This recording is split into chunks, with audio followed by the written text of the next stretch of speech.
This little corner in my living room is where I get everything done, whether it's work, editing, or even scarfing down food between breaks. But with a few quick adjustments, it can also turn into my YouTube studio. So let me show you how it all comes together.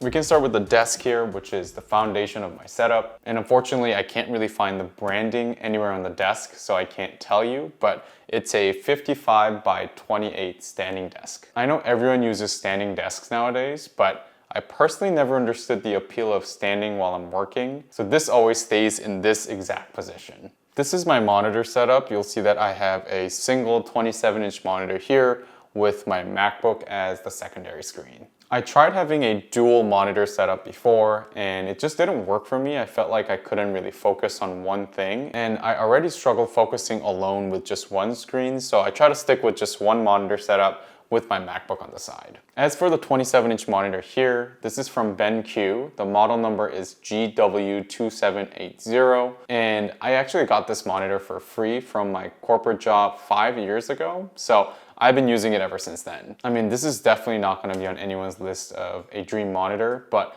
for me, it works. It's 1080p, so not 4K. The color accuracy on it is okay, and I guess I really do like the thin bezels on the monitor. Speaking of the monitor, I have a pair of blue light glasses here that I wear when I'm looking at the screen for, longer periods of time, when I'm editing especially. Do they work? I can't tell you if they actually do work, but I like to believe they do. But yeah, I just keep them in the case and tuck them away so that I can use them very easily. The main usage for me with this MacBook screen is for the screen quality. When I'm editing my videos especially, I want to make sure that the colors are accurate. So rather than using this monitor where I notice that the colors aren't too accurate, I just end up using this MacBook Pro screen. I like usually having some kind of background music when I'm working, so sometimes I'll just throw up a lo-fi live music video on the side there so I can focus better. Although this rarely happens, if I need an extra screen, I'll just pull out my iPad Pro here and you can just screen mirror whatever you have on your MacBook Pro to the iPad. So I'll do that sometimes, but I'll cover a little bit later in the video on my other use cases for this iPad Pro. I also have the charging cable and the HDMI cable easily accessible through the cable management system, so I can just plug them into the MacBook very easily when I want to start working. Speaking of the cable management system, I actually utilized what came with the monitor arm that I bought from Amazon. It's from a brand called Huano. I'll link all the things that I talk about in this video in the description box below so you can check them out.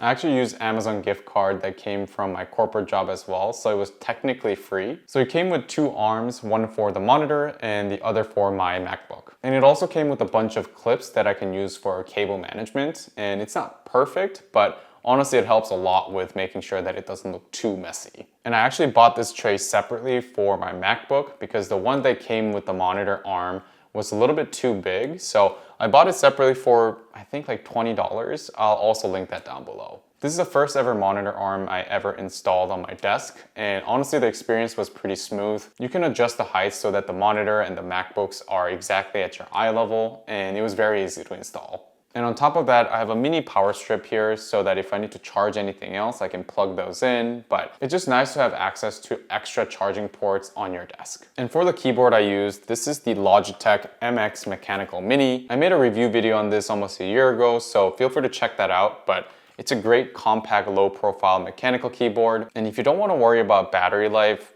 I'll just tell you that I've never had to charge this once ever since I got it, and it's still going great. Although I love it, my girlfriend's not the biggest fan because she thinks it makes too much noise when I'm typing.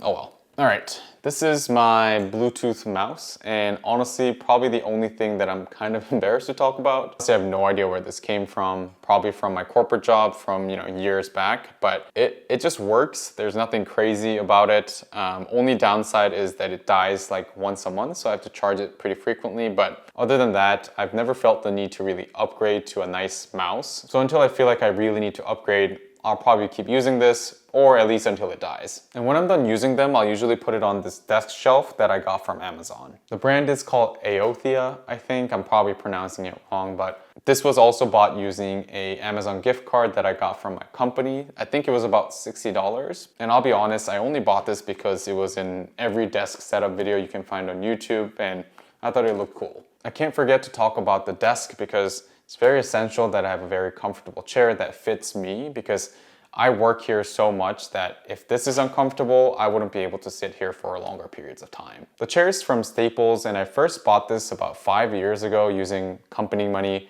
again, but I actually had to sell this when I was moving to a different state. But I actually liked this so much that when I moved back to LA, I bought the exact same model, a used one from Facebook Marketplace for about $70. It fits me so well that whenever I'm sitting down, it almost feels like it's giving me a hug. Especially on my neck and my back, I feel like I'm getting supported really well. And this is one of those items that I don't think I'm gonna change anytime soon. So unless I find a chair that fits me better than this one, I don't think I'll be upgrading anytime soon. The external hard drive is actually my newest addition to the desk setup. It's from Western Digital and it's called MyBook Duo, and the storage is 16 terabytes. I think this costs almost $500 on Amazon, and thankfully, you know where I'm going with this, I actually got this for free from my girlfriend's previous corporate job. And we actually almost sold it because I wasn't doing YouTube back then, but we saved it just in case, and now it's perfect for my setup as I'm creating more content and a place to store all my videos, and my MacBook just isn't enough, so having that external hard drive was a must. And I also have it set up where the cable goes through the cable management system on the monitor arm, so I can just plug it in whenever I need to onto my MacBook Pro. Last few items here, you might have noticed that I don't have any dedicated speaker system. And you're correct, because I don't really need a dedicated speaker system. I usually just use my MacBook Pro speakers, which are pretty decent if I want to just listen to something quickly. If I ever want to actually listen to music privately or want to have a better listening experience, I'll just go to my AirPods. My go-to headphones are the AirPods 4 with active noise cancellation, and that's mainly due to the open ear design that doesn't really bother my ears too much, especially if I'm wearing for longer periods of time. But if I ever feel like I really want to block out all the noise around me, that's when I'll go to my AirPods Pro. And if I ever need to charge them, I'll just use the 3-in-1 charger here that I got for I think like $20 on Amazon, and I can just wirelessly charge my AirPods on it. And if I also wanted to, I could just charge my iPhone using the MagSafe charger. And the last thing I'll talk about for my productivity setup is the drawer I have in the corner of my wall. Since this desk doesn't have any specific storage built in, I needed to have a drawer where I can put away any camera gears or any items that I'm reviewing or any cables, just anything that I don't want it to be seen on my desk. The drawer is actually from Home Depot and it was about $60. So that's it for my productivity setup. And in order for me to turn this into more of a YouTube studio, or if I want to film better looking A-rolls, I'll just have to move a few things around. Give me 1 second.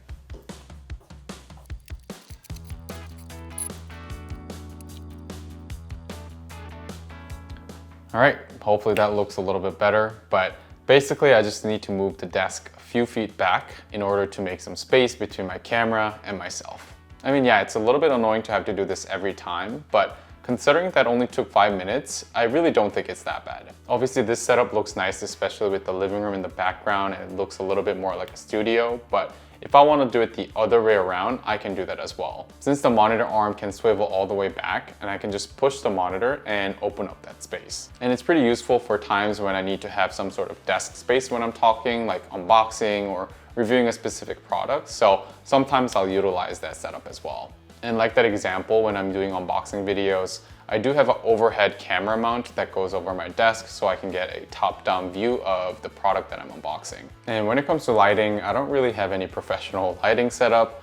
I only have this one ring light over here next to me, and I think it works. Obviously it's not great, or it doesn't have that many options when it comes to different lightings I can use. This thing was also free because my girlfriend bought it a few years ago, but if I ever feel like I need to upgrade, I'll probably look into maybe more of a box light or anything a little bit more professional. I won't spend too much time on the filming gear since this video is focused on my desk setup, but I'm using the Sony ZV-E10 camera with the 16 to 50mm lens. For the mic, I'm using the DJI Mic 1 that's clipped right here, but I would like to upgrade to a shotgun mic probably in the near future, but for now it does the job. And lastly, I have the iPad Pro behind the Sony camera right now to use it as a monitor. All right, but that's it for my desk as well as YouTube studio setup. I definitely have a lot of upgrades that I want to make in the near future when I'm making more money, but for now it does the job. But if you have any suggestions or questions of anything that I talked about today, please leave in the comments below. Feel free to subscribe if you like the video, and I'll catch you in the next one. Bye now.